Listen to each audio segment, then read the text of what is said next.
यदि पेट सही है तो सब सही है। आपका स्वास्थ्य एकदम स्वस्थ है, आपका शरीर एकदम स्वस्थ है, क्योंकि पेट से ही आपकी कोई भी बीमारी पेट से ही उभरती है। पेट ही आपके रोग की जड़ है।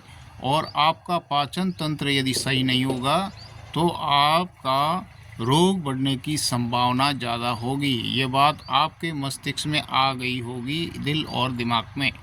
मैं आपके बारे में बात कर रहा हूँ, उस रोग के बारे में बात कर रहा हूँ जो पेट से शुरू होता है। यदि हमारा पाचन तंत्र मजबूत नहीं होगा और पचाने की शक्ति सही नहीं होगी तो हमारे रोग कई प्रकार के आगे बढ़ते जाएंगे।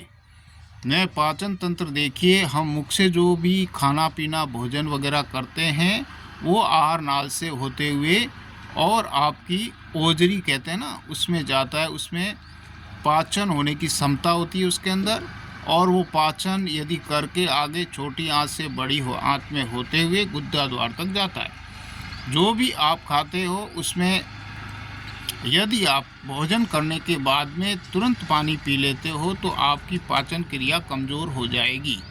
आप उसको आधा घंटा बाद में पानी पीजिए तो आपका खाया पिया अंग लगेगा और आपकी पाचन क्रिया एकदम अच्छी होगी। रोग की जड़ हमेशा पेट ही होता है, लेकिन आप जो खान पान किसी प्रकार का करते हो तो वो आप हमेशा किसी प्रकार का खान पान बिना सोचे समझे यदि कर देते हो तो आपके पाचन तंत्र के अंदर, आपके पेट के अंदर वो रोग हमेशा पैदा हो जाएगा। जैसे गैस्ट्रिक के अपचन है, और उससे आपके और भी समस्याएं, त्वचा की जो जो रोग होता है वो भी पेट से ही शुरू होता है। हमारे शरीर के समस्त रोग जो है तो है वो पेट से ही शुरू होते हैं। हमें खान पान का ध्यान रखना चाहिए जिससे कि आपकी रोग जो है आगे ना बढ़े। इसके कारण से ही आप यदि सफ़ेद जैसे नमक, मैदा और मावा ये खाना यदि बंद कर दे आपकी उम्र के हिसाब से, तो आपका जो अपचन, गैस और रोग क्षमता है वो नहीं होगी और आपको इस रोग से बच सकते हैं। यदि मेरा वीडियो आपको लाइक आए तो आप लाइक से सब्सक्राइब कमेंट ज़रूर करना। और मैं और बात करता हूँ पाचन तंत्र की। पाचन तंत्र की जो क्षमता होती है वो आप अपने हिसाब से उस क्षमता के आधार पर आप अपना एक विजुअल जो सोचिए कि हमें क्या खान पान करना चाहिए, उसी के आधार पर आप खान पान कीजिए तो आपकी जो है शक्ति, ऊर्जा उत्पन्न होगा। इससे हमें खान पान से ही एक नई पाचन होने के बाद में हमें ऊर्जा प्राप्त होती है। ऊर्जा से ही शरीर में बल और शक्ति पैदा होती है।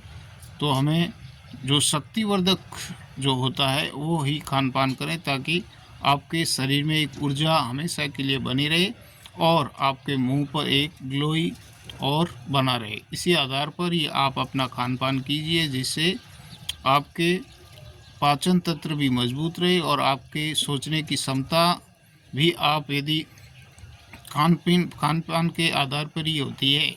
यदि आप अच्छा भोजन करते हैं, जो संतुलित भोजन करते हैं, उससे ही आपको हर एक ऊर्जा की प्राप्ति शरीर को होगी। यदि इसमें बात सत्य लगे तो लाइक कर देना, और वीडियो को जो आप सुन ही रहे हो तो और भी सुनना। और अपने पाचन तंत्र का हमेशा 8 से लेकर 60 वर्ष तक आपको ध्यान रखना है। उससे ही आप हर एक रोग के शिकार नहीं बनोगे, क्योंकि आपकी जो प्रेज कहते हैं उस प्रेज के आधार पर ही आपकी पाचन तंत्र क्रिया उसके आधार पर ही चलती है। तो उसे ध्यान में रखते हुए आप अपना पाचन तंत्र को हमेशा बचा के रखिए। जय श्री राम।